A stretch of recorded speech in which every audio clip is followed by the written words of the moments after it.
Salve, salve galera amada, bem-vindos a mais uma aula de história. Paz e bem para todo mundo. Vamos lá, hoje nós vamos falar sobre a Primeira Guerra Mundial. A Primeira Guerra Mundial foi uma disputa aí de grandes proporções, né? Um conflito épico que acontece na Europa, mas envolve países do mundo inteiro, por isso ela ganha esse título aí de Guerra Mundial ou Primeira Guerra Mundial. E como é que isso tudo começa? Vamos lá, isso começa desde 1870, quando a França e a Prússia entram numa disputa por territórios e a França perde a região da Alsácia e Lorena para a Prússia, que era uma grande nação bélica, né, daquela região. E isso cria aí um sentimento de revanchismo por parte da França em relação à Prússia, que depois acabou virando, né, a Alemanha, o Império Alemão. Bom, isso segue. Depois vem o Império Russo e o Império Austro-Húngaro, que também tinham as suas disputas ali, tinham as suas divergências, suas rusgas ali pelo controle dos Balcãs, né, porque isso dava acesso ao Mediterrâneo, então era uma região estratégica para todo mundo. E isso cria então essa instabilidade nos Balcãs. Também tinha a questão do pan-eslavismo e do onde os povos daquela região ali queriam criar um país assim com uma nação com as suas etnias, né? Então cria toda uma estabilidade na região dos Balcãs. E começam então nesse caldeirão aí as alianças, né? Em 1882 a aliança entre o Império Austro-Húngaro, Alemanha e Itália, que ficou conhecido como Tríplice Aliança. Em 1890, a França e a Rússia fazem um acordo de não agressão ali. Em 1904, cria-se a Entente Cordiale, né, entre a França e a Inglaterra, que mais tarde incorpora-se à Rússia e vira então a Tríplice Entente. Então estava formado de um lado a Tríplice Aliança com Império Austro-Húngaro, Alemanha e Itália, e do outro lado a Tríplice Entente com Rússia, França e Inglaterra. Bom, e aí começa a corrida armamentista, ou seja, sabe aquela briga de bar que o cara fica provocando, mas ninguém quer dar o primeiro passo? Então, a Europa estava mais ou menos assim, aquele caldeirão fervendo, uma corrida armamentista, todo mundo se armando, mas ninguém queria dar o primeiro tiro. Ou seja, sabia-se que mais cedo ou mais tarde acabaria estourando uma guerra, mas ninguém queria dar o primeiro tiro.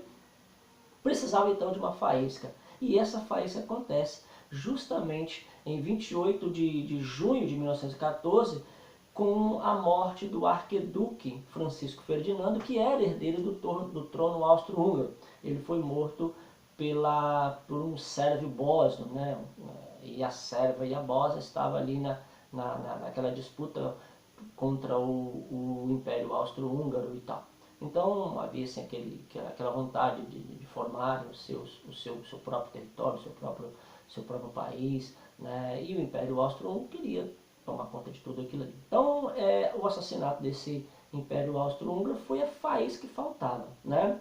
Aí o Império Austro-Húngaro, então, ou seja, a Hungria declara guerra, né, a Sérvia em 28 de julho daquele mesmo ano, ou seja, de 1914. Aí a Alemanha declara guerra à Rússia, porque a Rússia começa com aquele problema ali que ela já tinha contra o Império Austro-Húngaro. Então, quando o Império Austro-Húngaro entra em guerra, declara guerra à Sérvia, a Rússia já se movimenta também, e aí a Alemanha vai e declara guerra à Rússia, isso em 1º de agosto, né? E 2 dias depois declara guerra à França. No dia 3 de agosto a Alemanha declara guerra à França. E a Inglaterra no outro dia já entra no conflito também. Pronto. Estava armado o fuzuê, estava armado o problema, e a Primeira Guerra Mundial então começa, né? Essa Primeira Guerra Mundial, de um lado ou de outro, os caras achavam que o negócio ia ser resolvido muito rapidamente, que era em 2 tempos a gente ia matar todo mundo e pá, acabou a guerra. Só que os dois lados estavam bem armados, os dois lados estavam dispostos e a guerra acabou perdurando. Então ela teve assim as fases bem distintas, né? Primeiro teve uma fase de movimento, quando os caras partiram para cima, atacaram e tal, querendo resolver o conflito até o final do ano. Começa no meio do ano, mas acabou que deu errado, porque as turmas se armaram e tal, se defenderam. E aí, quando chegou no Natal de 1914, aconteceu um fato assim, interessante, que vale a pena resgatar aqui, que foi uma trégua, né, promovida não pelo alto escalão, não pelos governantes, não pelas autoridades, mas pelos próprios soldados que estavam no campo de batalha, eles entrincheirados, né, porque como a primeira fase da guerra não surtiu efeito, a guerra de 90, eles entraram na segunda fase, que foi a fase de trincheiras, ou seja, os caras cavavam umas valas pelo chão e ficavam ali. Entre uma vala e outra, chamada Terra de Ninguém, era impossível transpor aquele pedaço ali, porque dali até lá você alcançar a outra trincheira, e às vezes elas eram bem próximas, não eram longe, mas tinha arame, tinha mina, tinha um monte de coisa, o cara do outro lado lá te alvejando, ou seja, era muito difícil transpor. Então a guerra acabou estagnando, ou seja, não se ganhava muito terreno. E aí no Natal, daquele mesmo ano, de 1914, os próprios soldados resolveram sair das suas trincheiras e declarar uma trégua. E eles declararam. Fizeram isso, cantaram, trocaram presentes, comeram juntos, ou seja, uma grande confraternização aconteceu. Isso é importante, a gente precisa lembrar que, mesmo na guerra, os soldados não perderam a sua humanidade. Mesmo que os governantes lá nos seus bunkers, né, estavam dando ordem para matar, mas lá eles ainda mantinham a sua unidade. Até mesmo porque a Europa é muito pequena, então um país conhece o outro e tal, e às vezes tinham até conhecidos, ou até parentes, às vezes lutando em lados opostos ali. Mas isso foi um grande exemplo, mas não durou muito, porque depois que o Natal passou, o Ano Novo passou, jogaram futebol e tal, comeram juntos, a guerra voltou ao normal, mas acabaram tendo que trocar os soldados de fronte, porque eles já não conseguiam mais atirar um no outro, matar um ao outro, então eles foram obrigados a trocarem de fronte para que a guerra desse continuidade.